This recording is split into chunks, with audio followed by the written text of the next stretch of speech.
नमस्ते बच्चों, कैसे हम सब लोग। बच्चों, आज का सेशन है उसमें हम लोग मैथ का स्टैंडर्ड पेपर 2 जो है वो सॉल्व करने वाले हैं। सेक्शन बी, सेक्शन ए मैंने ऑलरेडी अपलोड कर लिया हुआ है, सेक्शन बी हम शुरू कर रहे हैं। तो आइए हम स्टार्ट करते हैं 1 बाय 1 क्वेश्चन सॉल्व करने का। और जितना सिंपलेस्ट आंसर होगा वो बताऊँगी मैं, ताकि आपको समझ में आ जाए, और हर एक क्वेश्चन को डिटेल में एक्सप्लेन करूँगी मैं, ठीक है, तो ताकि आपको समझ आ जाए कि कैसे सॉल्व करना है। तो आइए शुरू करते हैं हम लोग क्वेश्चन नंबर 17 से। ओके, तो आप देख सकते हैं यहाँ पे क्वेश्चन 17 लिखा हुआ है। ओके, क्या है? Prove that 6 + √2 is an irrational number. ठीक है, तो 6 + √2 जो है वो इरेशनल नंबर है, ये हमें प्रूव करना है। ओके, ठीक है। तो अब बेसिकली जैसे हम लोगों को पता है कि हम लोग सपोज़ ये करते हैं कि वो रैशनल नंबर है, ठीक है, तो हम हमेशा इरेशनल का ऑपोजिट सपोज़ करते हैं। तो यहाँ पर लिखेंगे, let's assume that 6 + 2√2 is a rational number. ठीक है, ये कैसा है? ये रैशनल नंबर है, ये रैशनल नंबर है। ओके, अब रैशनल नंबर इसका मतलब कि p/q फॉर्म होता है। सो देयरफॉर हम ये कह सकते हैं कि 6 + √2 = p/q की जगह मैं a/b लिखती हूँ। आपको p/q लिखना है, आप लिख सकते हैं।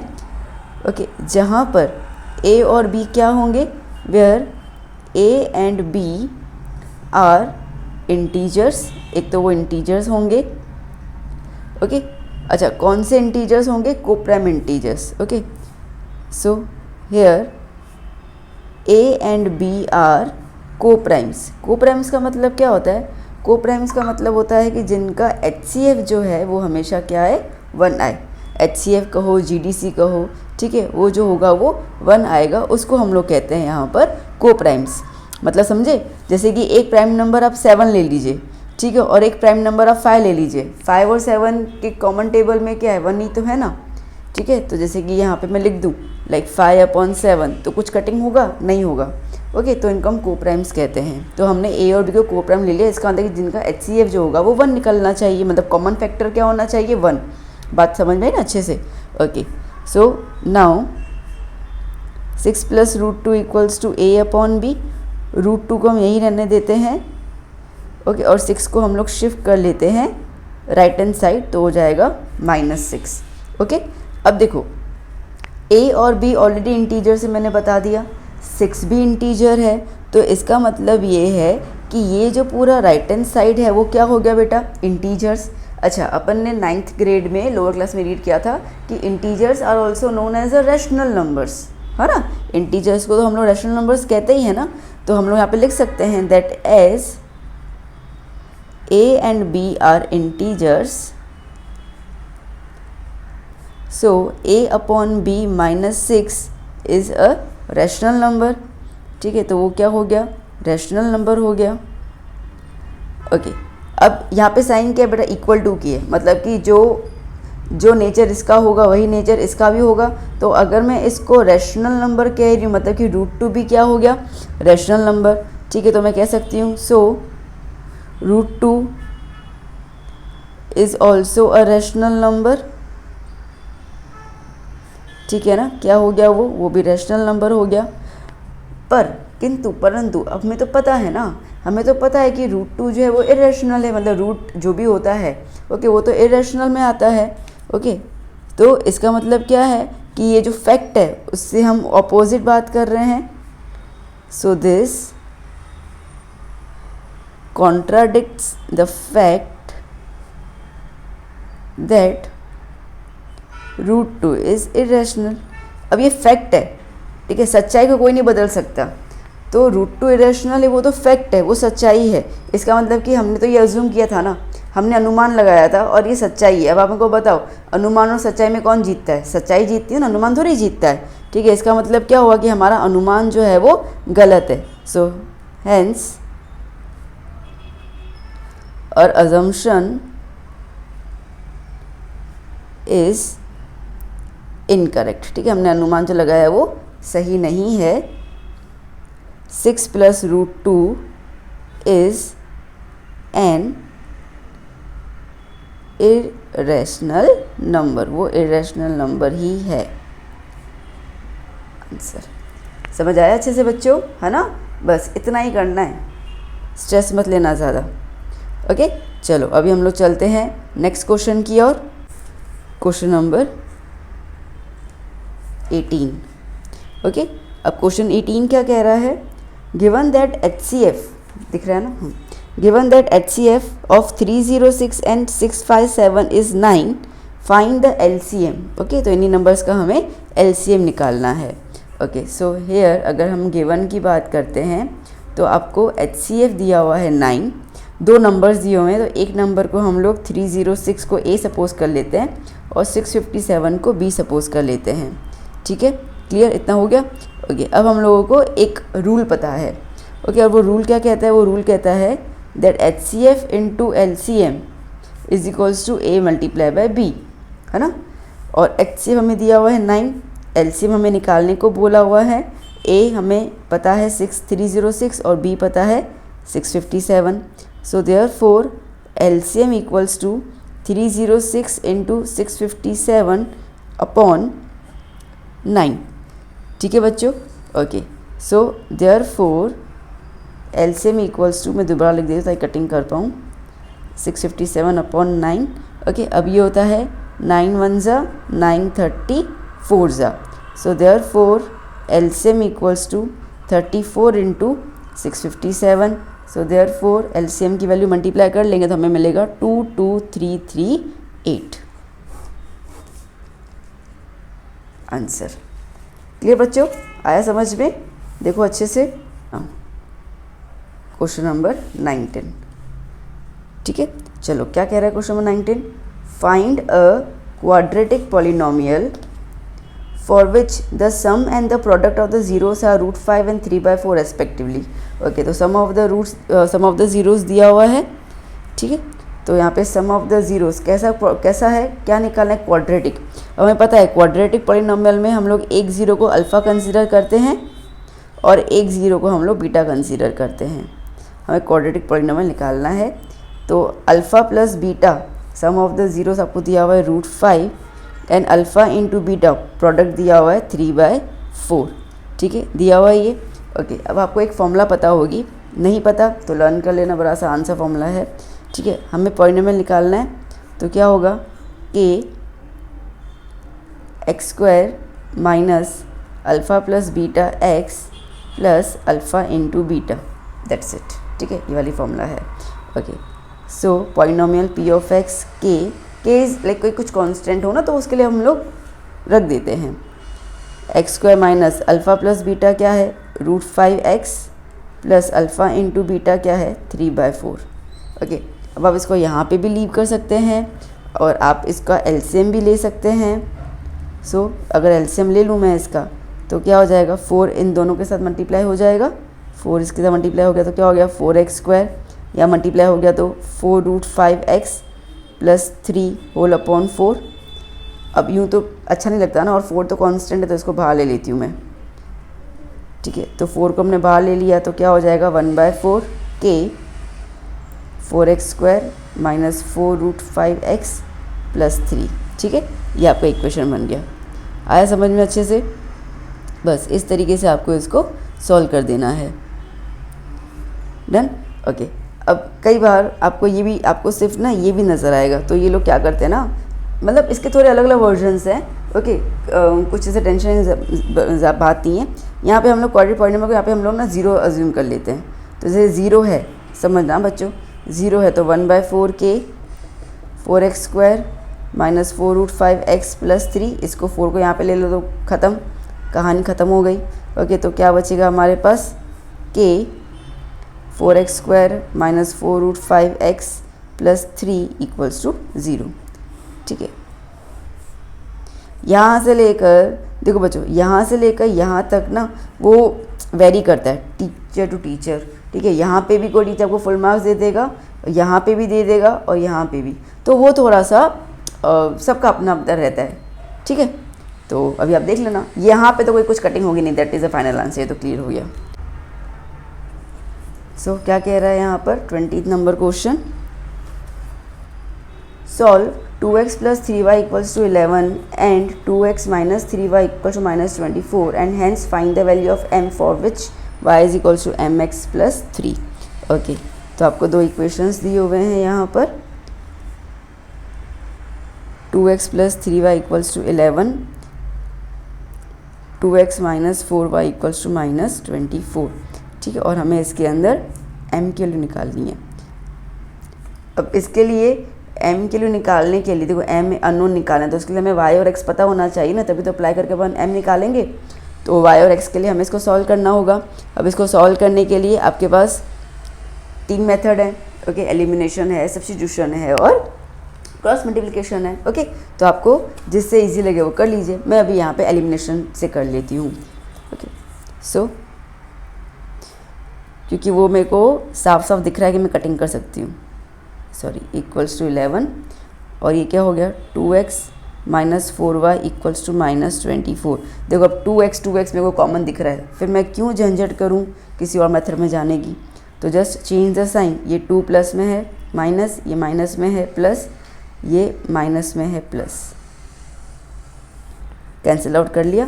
ओके, प्लस प्लस प्लस, आपको पता होगा ना मिडल वाली साइन को कंसिडर नहीं करते. ठीक है, इसको छुपा दिया अपन ने. तो प्लस प्लस प्लस, तो 3 + 4 इज़ 7y.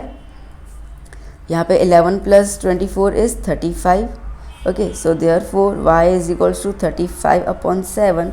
तो y इक्वल्स टू 5. डन बेटा, क्लियर. अब हम लोग इस y की वैल्यू इन दोनों में से किसी में अप्लाई कर लो. ठीक है, putting y equals to 5 in equation, मैं 1 ले लेती हूँ, थोड़ी आसान लग रही है. So 2x plus 3y equals to 11. 2x plus 3y की जगह 5 लिख दिया equals to 11. So therefore 2x plus 15 equals to 11. So therefore 2x equals to 11 minus 15, है ना, 15 को वहाँ पे लिखे गए ना. So therefore 2x equals to -4. तो x equals to -4 divide by 2. तो x इक्वल्स टू क्या हो गया बेटा -2. x -2 आ गया. ओके, अब आपको ये जो इक्वेशन दी हुई है देख सकते हैं ना, इस इक्वेशन में आपको अप्लाई करना है. मैं पेज सेव करती हूँ और मैं यहाँ पे सॉल्व कर लेती हूँ. तो आपको इक्वेशन दी हुई है y is equals to mx plus 3. y equals to mx plus 3. मैंने y निकाला 5, m निकालना है, x निकाला -2 प्लस 3. ठीक है, अब इस 3 को यहाँ पे लेके आओ.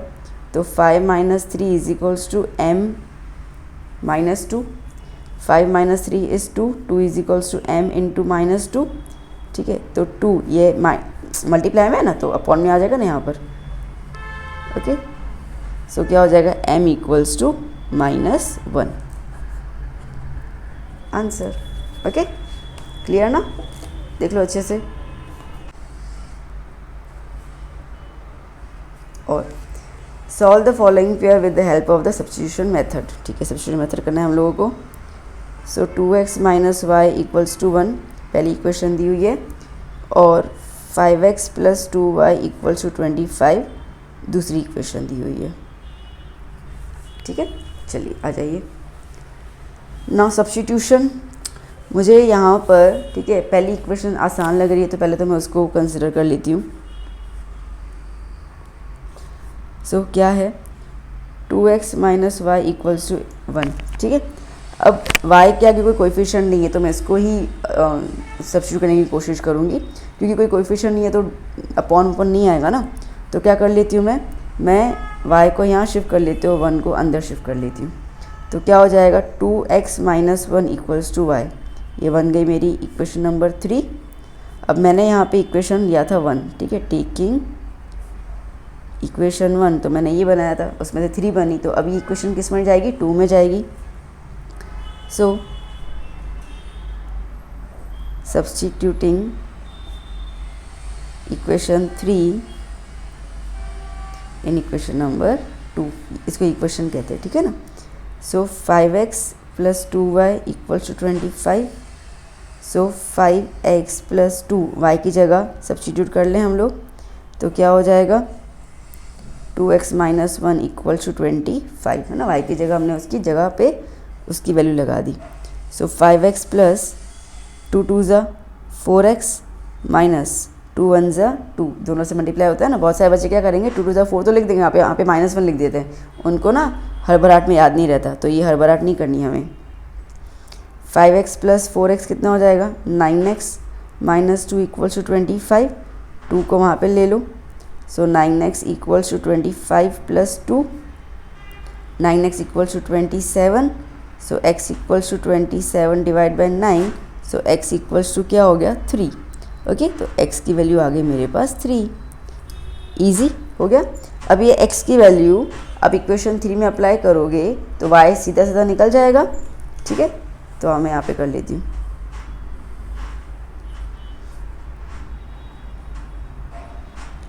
Substituting x equals to 3 in equation 3, तो क्या हो जाएगा 2x minus 1 equals to y, 2x की जगह पे 3 माइनस 1 इक्वल्स टू y, 2 3 ज़ा 6, 6 माइनस 1 इक्वल्स टू y, तो y इक्वल्स टू क्या हो गया 5। ठीक है, तो फाइनली हमारे पास x, y क्या हो गया 3, 5 आंसर। ठीक है, ओके, ये रहा आपका क्वेश्चन। सो क्या कह रहा है 21 question, if tan theta equals to a upon b, find the value of cos theta plus sin theta upon cos theta minus sin theta. चलिए, so tan theta equals to a upon b हमें दिया हुआ है। ठीक है, now हमें इसकी value निकालनी है।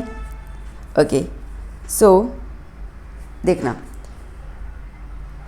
cos theta plus sin theta upon cos theta minus sin theta. Okay, अब हमें अगर tan चाहिए तो tan का फॉर्मूला होता क्या है, tan theta is equals to sin theta upon cos theta होता है। तो एक काम करूँ, मैं दोनों इक्वेशन में cos के थ्रू डिवाइड कर लेती हूँ। ठीक है, dividing numerator and denominator by cos theta. So क्या हो जाएगा cos theta upon cos theta plus sin theta upon cos theta, cos theta upon cos theta minus sin theta upon cos theta. हो गया आसान। ओके, नाउ आप देख सकते हैं ये कट जाएगा, यहाँ पे ये कट जाएगा, तो क्या बचेगा 1 plus sine upon cos is tan theta, यहाँ पे हो गया 1 माइनस tan थीटा। ओके, अब आप देख सकते हैं यहाँ पर 1 प्लस tan थीटा की वैल्यू क्या है a upon b whole upon 1 minus a upon b. ठीक है, हुआ क्लियर इतना। अब एलसीएम ले लें इसका। ठीक है, तो एलसीएम मतलब कि इसको हम लोग यहाँ पे मल्टीप्लाई कर लेंगे, इसको भी यहाँ पे मल्टीप्लाई कर लेंगे, दिख रहा है। हाँ, so therefore b into 1 is b, b upon a, sorry b plus a upon b, और यहाँ पे b minus a upon b। ठीक है, तो ये b भी कट गया, ये b और a भी कट गया। ओके, सो क्या आंसर बचा हमारे पास b plus a upon b minus a। That's it, हो गया सॉल्व। ठीक है, क्लियर, डन। ओके, चलिए चलते हैं हम लोग नेक्स्ट क्वेश्चन की तरफ। क्वेश्चन क्या कह रहा है, इवेल्यूएट, मतलब कि हमें इसकी वैल्यू निकालनी है। इक्वेशंस क्या हैं, sine 30 degree plus tan 45 degree minus cos 60 degree upon sec 30 degree plus cos 60 degree plus cot 45 degree. ठीक है, चलिए तो वैल्यू सप्लाई कर लेते हैं और सॉल्व कर लेते हैं। तो साइन 30 डिग्री क्या होता है 1/2, वैल्यूज तो याद होंगी आपको। ओके, tan 45 क्या होता है 1, और cos 60 कितना होता है 2/√3। ओके, होल अपॉन ये इक्वल टू यहाँ पे आएगा, है ना।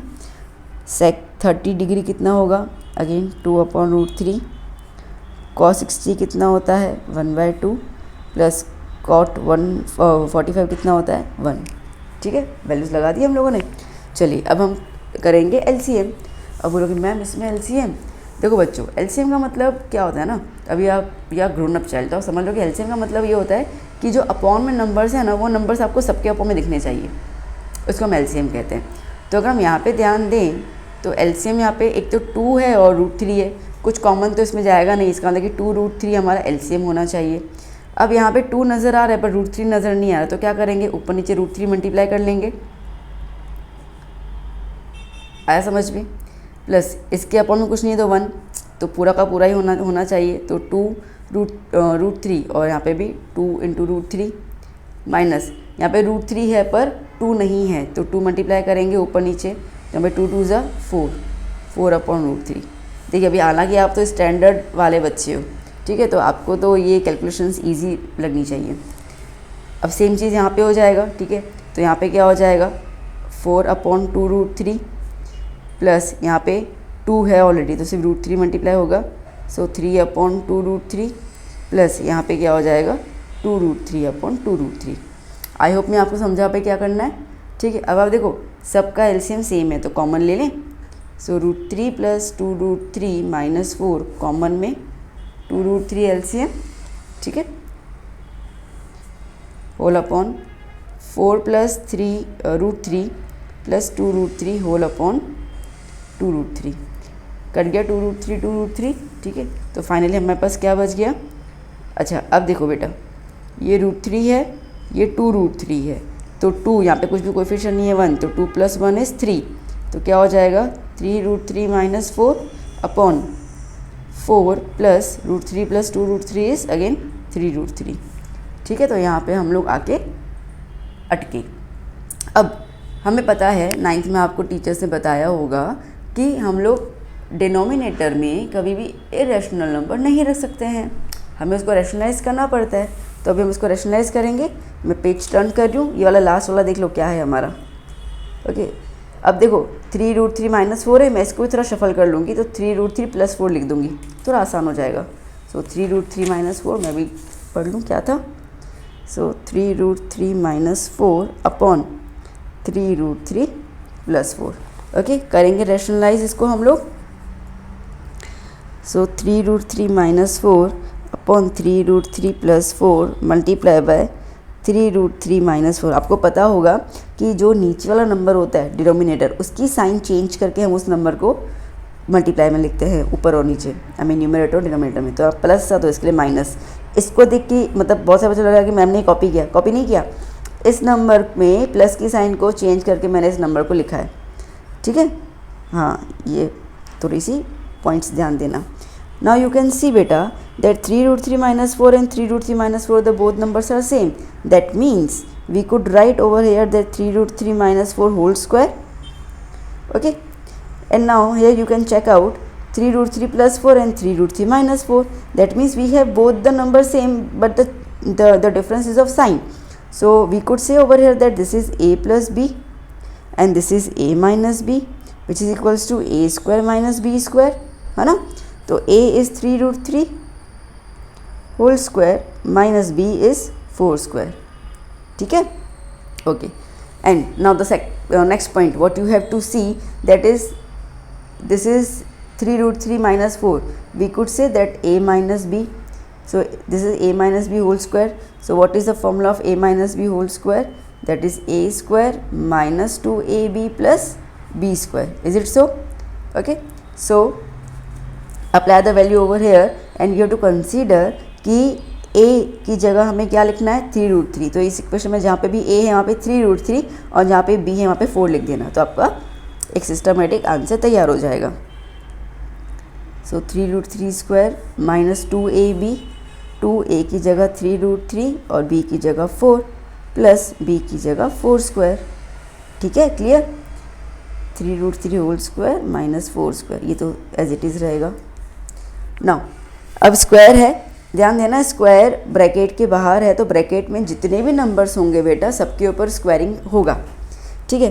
तो 3 का स्क्वायर क्या होता है 9 और √3 का स्क्वायर क्या होगा 3, है ना, माइनस 2 3 = 6, 6 4 ज़ा 24, 24√3 प्लस 4 का स्क्वायर 16 अपॉन, अगेन ये क्या हो जाएगा 9 इंटू 3 माइनस 16, है ना।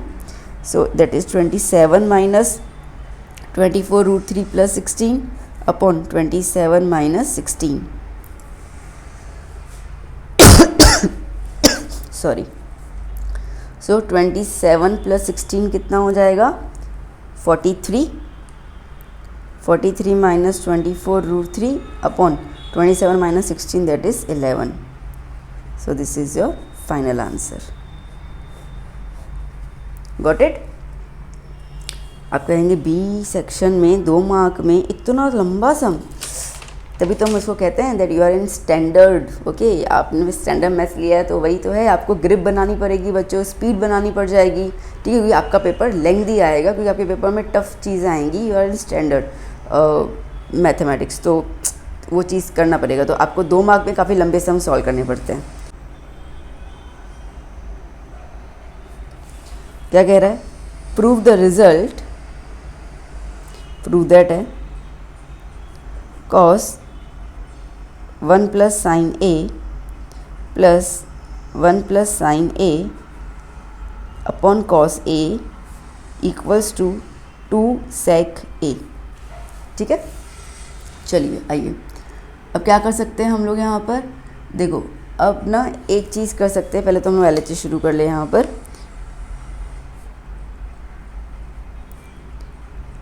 cos a upon 1 plus sine A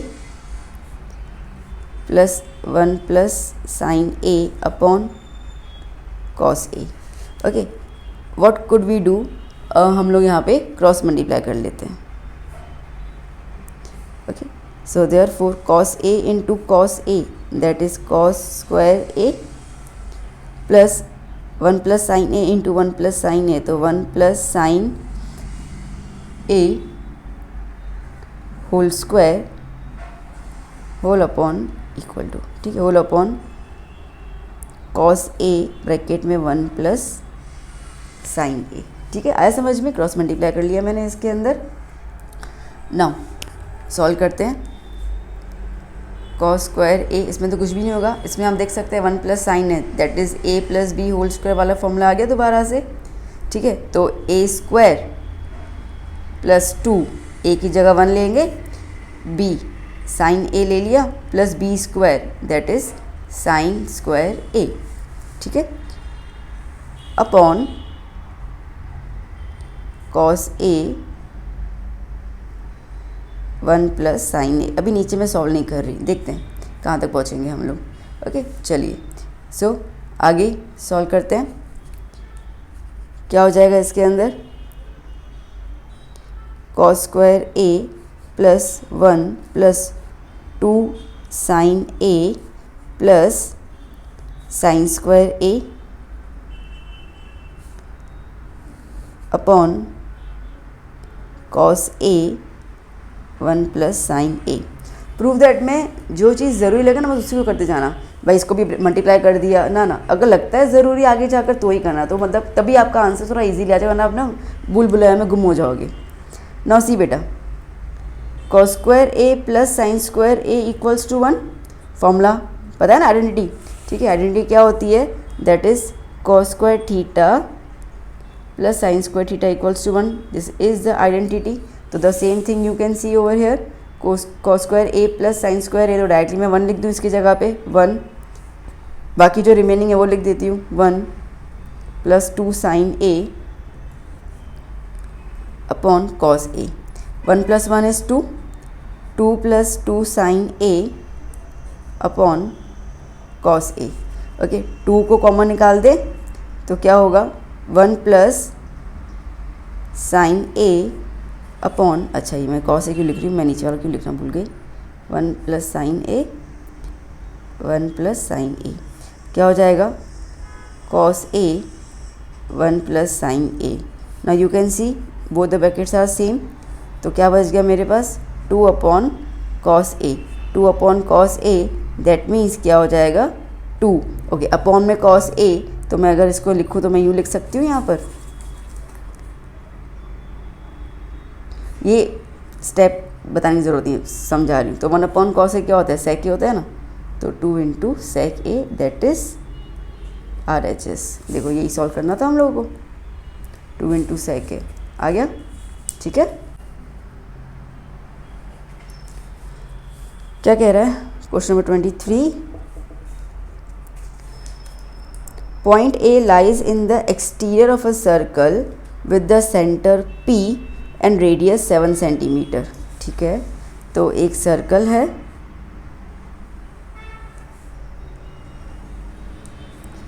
point A lies in the exterior of a circle, बाहर की तरफ कोई पॉइंट है जिसमें सेंटर जो है उसको P लेके रखा हुआ है, रेडियस 7 सेंटीमीटर है। A tangent through A touches the circle eight B। Let's say कि ये हम लोगों ने एक टेंजेंट बना दिया, ये बाहर A है, सर्कल पे B पॉइंट पे टच कर रहा है वो, ये हुआ रेडियस, कितना दिया हुआ है 7 सेंटीमीटर। क्या कह रहा है, if AB is 24 centimetre find PA, PA निकालना है। ओके ना बेटा, आपको पता होगा कि टेंजेंट जो होता है वो हमेशा क्या करेगा, 90 डिग्री बनाता है रेडियस के साथ। Okay sorry, so as we know that that radius is perpendicular to tangent। perpendicular का मतलब क्या है कि ये यहाँ पे बनाया 90 degree, that means PBA is equals to 90 degree. अब 90 डिग्री जहाँ पे यहाँ पे Pythagoras theorem, so according to Pythagoras theorem या by the Pythagoras theorem, hypotenuse that is PA square equals to PB square plus AB square, ठीक है। So क्या हो गया यहाँ पे, PA square equals to PB कितना है 7 स्क्वायर और AB कितना है 24 square. So 49 plus 24 is 576। Okay तो क्या हो जाएगा, दैट इज़ 625 प्लस करेंगे तो so PA is equals to 625 का square root. Okay so therefore PA कितना हो गया 25 सेंटीमीटर। इतना आसान सम था। डन। क्या कह रहा है, 2 concentric circles are of radii 5 centimetre and 3 centimetre. Okay concentric मतलब क्या होता है, एक के अंदर एक सर्कल, मतलब सेंटर सेम होगा रेडियस अलग होगा। ओके तो पहले बना देते हैं हम लोग, ये एक सर्कल, ठीक है, और इसके अंदर एक और सर्कल बना दिया, ठीक है। So 2 concentric circles are of radii, radii is a plural, 5 centimetre and 3 centimetre. Find the length of the chord of the larger circle which touches the smaller circle. Okay तो अब बेसिकली एक cord है, ठीक है, जो larger circle से है, तो ये लार्जर सर्कल हुआ, ठीक है। हम उस कॉर्ड को ऐसे बना रहे हैं कि वो स्मॉलर सर्कल को टच करती हुई जा रही है। लेट्स से कि उसने यहाँ पे टच किया, लेट्स से कि ये AB है और ये M है, तो उसने M पॉइंट पे टच किया। बात समझ आई? ओके सेंटर तो वही है, सेंटर को O ले लेते हैं, सॉरी मतलब हाँ O। Now the radii is 5 and 3 centimetre. अब आपको समझ लीजिए कि ये जो है वो छोटा सर्कल का रेडियस है, तो ये हो जाएगा 3 सेंटीमीटर, और ये जो होगा वो बड़े सर्कल का रेडियस है ना। रेडियस क्या होता है, सेंटर से सर्कल के पॉइंट को टच करे उसको रेडियस कहते हैं। तो ये हो गया हमारा 5 सेंटीमीटर। क्लियर? तो आपसे कह रहा है कि आपको बताना है कि ये जो AB है ना उसका लेंथ कितना है। ओके ना बच्चों, एक इम्पॉर्टेंट पॉइंट जो आपको याद होनी चाहिए, 9th में थी, as we know that, okay that radius, वैसे तो एक लाइन सेंटर से पास करते हैं उसको बोलते हैं, बट ठीक है, radius is perpendicular bisector of chord. Chord का परपेंडिकुलर बाइसेक्टर होता है, मतलब कि ये हो गया 90 degree. So that is OMB is 90 degree, पहला पॉइंट, एंड वो AB को बाइसेक्ट कर रहा है, तो AM और एम बी की वैल्यू जो होगी वो ए बी के हाफ है, बाइसेक्ट कर रहा है ना। इस पॉइंट को ध्यान देना, बस इतना ही है। अब आपको ये ट्रायंगल दिख रहा है which is right angle triangle, तो ले सकते हैं हम लोग। So in triangle O M B angle M is 90 degree, तो बाय पाइथागोरस थ्योरम क्या हो जाएगा, O B square equals to O M square plus M B square. O B is 5, 5 square equals to 3 square plus M B square. So 25 equals to 9 plus M B square. So 25 minus 9 equals to M B square. So 16 equals to M B square. So therefore root 16 equals to M B. Okay, so therefore M B की value क्या हो गई, 4 centimetre. ठीक है, आप M A निकालो M B निकालो, क्या फ़र्क पड़ता है, एक ही तो है। मैंने इसके बता दिया एम ए और एम बी एक है। अच्छा, अब ये दोनों क्या है, ए बी के हाफ है, और अगर एम बी मिल गया तो ए बी जो होगा डबल होगा इसका। So therefore according to equation 1 जो हमने बना के रखी है, that M B is the half of A B. अब एम बी 4 है तो 4 is equals to half of A B. हमें ए बी निकालना है तो 4 into 2 equals to A B. So A B is equals to कितना हो गया, 8 सेंटीमीटर। Done, clear. 24 क्या कह रहा है, the following data gives the distribution of total monthly house hold expenditure of 200 families. Total families 200 है। Find the modal monthly expenditure, मतलब mode निकालना है हम लोगों को। ओके, नाउ अब हमें मोड निकालना है, ठीक है। मैं टेबल नहीं बना रही, ठीक है, यहीं से हम लोग इसको देख लेते हैं। सो अब हम देख लेते हैं यहाँ पर, पहले तो हम लोग ना ये देख लेते हैं कि मोड जो है, ठीक है, उसका फॉर्मूला क्या होता है। तो क्या होता है, z इक्वल्स टू क्या हो जाएगा, L plus F1 minus F0 upon 2F1 minus F0 minus F2 multiply by H, ठीक है ना। सी बेटा, पहले वैल्यूज़ लिख देते हैं हम लोग यहाँ पे। सबसे पहले हम स्टार्ट करते हैं F1 से। अब F1 क्या होता है, F1 is the maximum frequency, ठीक है। अब आप सोचो, ये आपके पास टेबल है, इसमें मैक्सिमम नंबर कौन सा है बेटा, 40। ओके, तो 40 क्या हो जाएगा, 40 हो जाएगा आपका F1। बात समझ आई। तो F1 क्या हो गया, 40। शुरुआत यहीं से करने की। फिर क्या देखने का, F0 मतलब F0, F0 मतलब उससे एक नंबर आगे, तो 40 के पहले क्या है, 24। और फिर क्या देखने का, F2। जो भी इक्वेशन में जो वैल्यूज़ चाहिए ना, सारी के सारे वैल्यूज़ निकाल देते हैं हम लोग। F2 मतलब कि 40 के नीचे कितना हो गया, 33। आसान, क्लियर। ओके, अब आपने जो ये 40 डिसाइड किया ना, ठीक है, वही आपको लेना है यहाँ पर क्लास इंटरवल। वही क्या लोगे, क्लास इंटरवल। अब क्या बाकी रहा, F1 हो गया, F0 हो गया, F2 हो गया, अब L। अब L क्या होता है, लोअर लिमिट। तो मैंने कहा 40, अब 40 वाली लाइन में जाओ तो ये क्या हुआ, 1500, दैट इज़ लोअर लिमिट। तो L इज़ 1500। और बाकी क्या रहा, H मतलब कि डिस्टेंस कितना है। तो 1500 और 2000 में कितना गैप आया, 500 का। तो H क्या हो गया, 500। That's it. वैल्यूज़ मिल गई हम लोगों को। चलो, now just apply the values, that's it, ठीक है। So therefore z equals to L की जगह, दिख रहा है, नहीं रुको, L की जगह 1500 प्लस F1 की जगह 40, F0 की जगह 24, 2F1 2 इंटू 40 माइनस F0 की जगह 24, F2 की जगह 33 इंटू 500, ठीक है ना। चलो अब सॉल्व करते हैं हम लोग इसको अच्छे से। सो क्या हो जाएगा यहाँ पर, z equals to 1500 plus 40 minus 24 कितना रहेगा, 16। 2 into 40 is 80। Okay, 80 minus 24 minus 33 multiply by 500।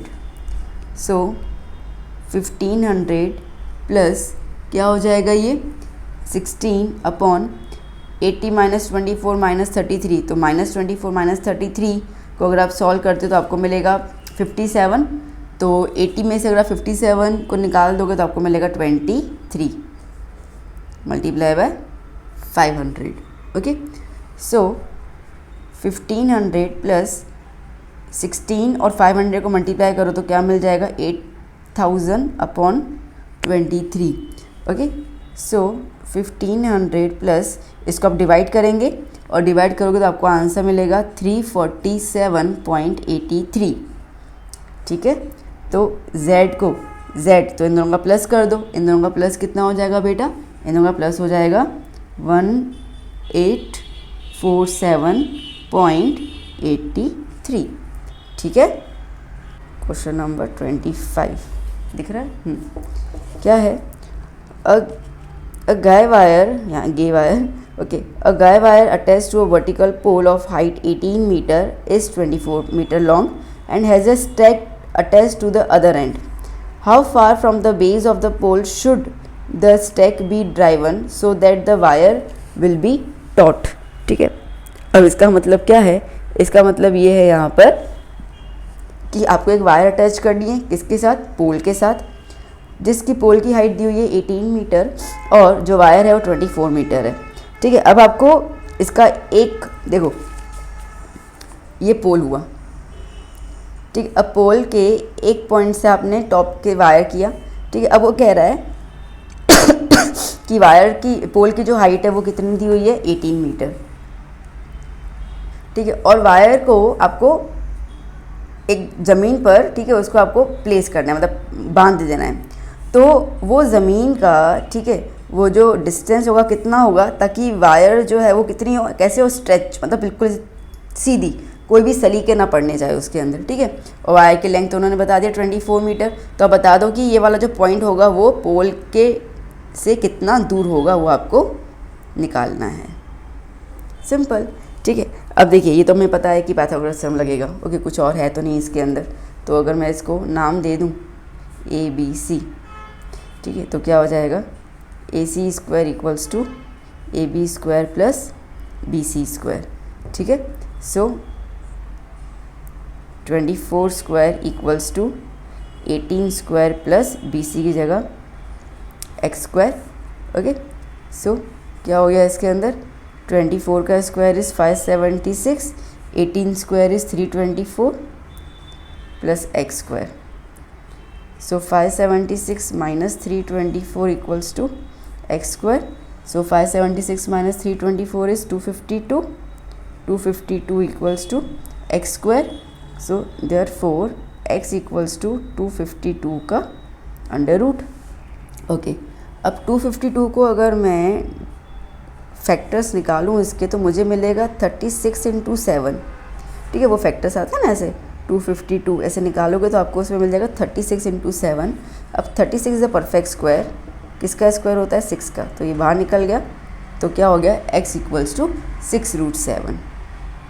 Okay, सो इसका मतलब कि जो डिस्टेंस होना चाहिए स्टैक का और पोल के एंड का, वो कितना होना चाहिए, 6√7 मीटर।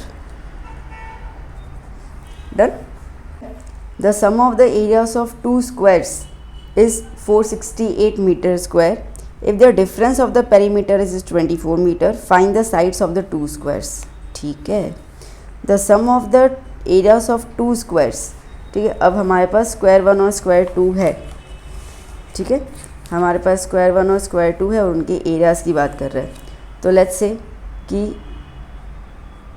स्क्वायर 1 के एरिया को A1 कह देती हूँ मैं, और P1 पेरीमीटर को, और ये एरिया हो गया। ठीक है, और स्क्वायर 2 के एरिया को A2 एंड पेरीमीटर P2। ठीक है, इतना। नाउ क्या कह रहा है यहाँ पे, ओके, तो उस हिसाब से जो इसका साइड होगा उसको A लिख देती हूँ मैं, और इसके साइड को मैं लिख देती हूँ B।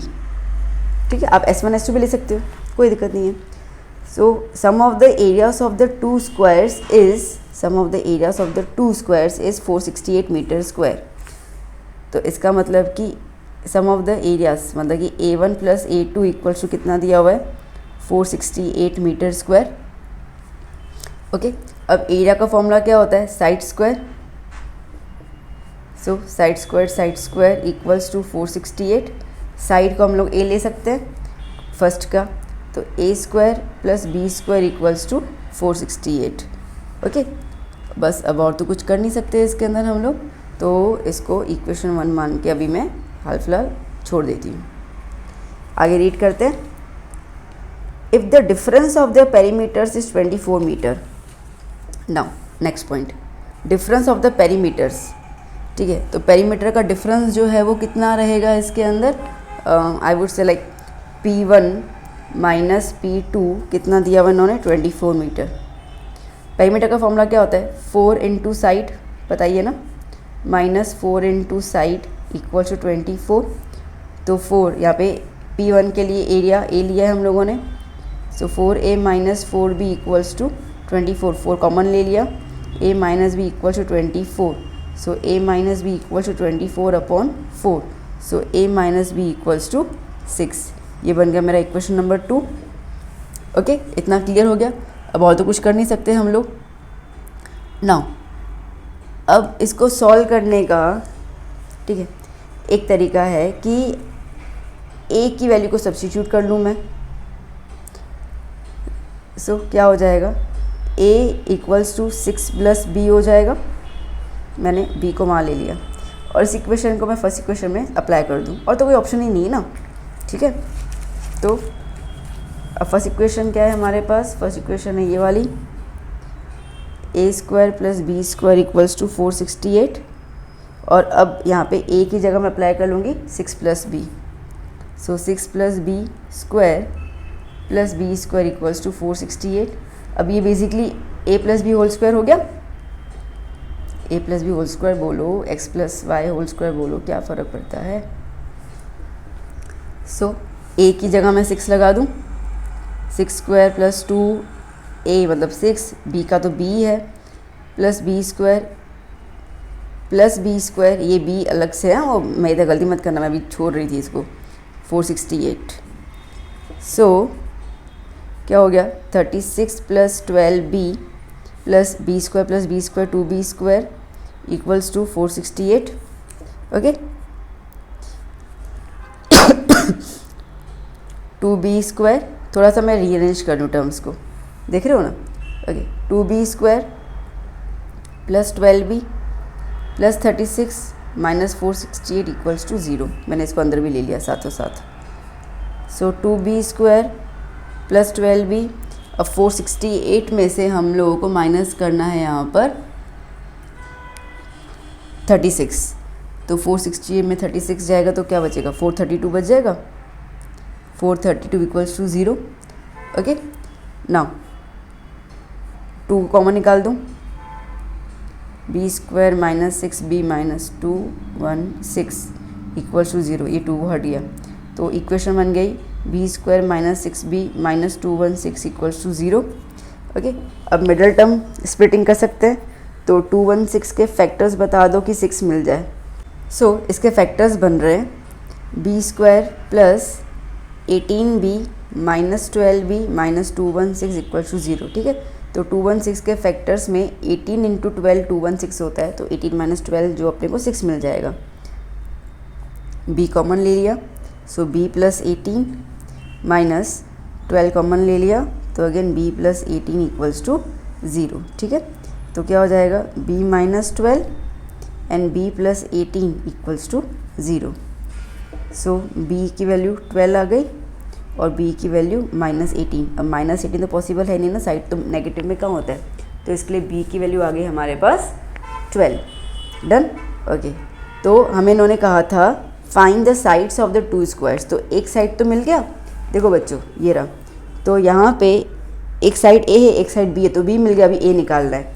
अब तो इजी है ना, ये क्वेश्चन नंबर 3 तो आपके सामने ही है। ठीक है, मैं यहाँ पे कर लेती हूँ। So now a is equals to 6 plus B, a is equals to 6 plus b कितना आया 12, तो a equals to 18 metre. Metre है सेंटीमीटर, मीटर है। ठीक है, सो मीटर, यहाँ पे b भी क्या हो गया मीटर में। That's it. ओके, 26 का और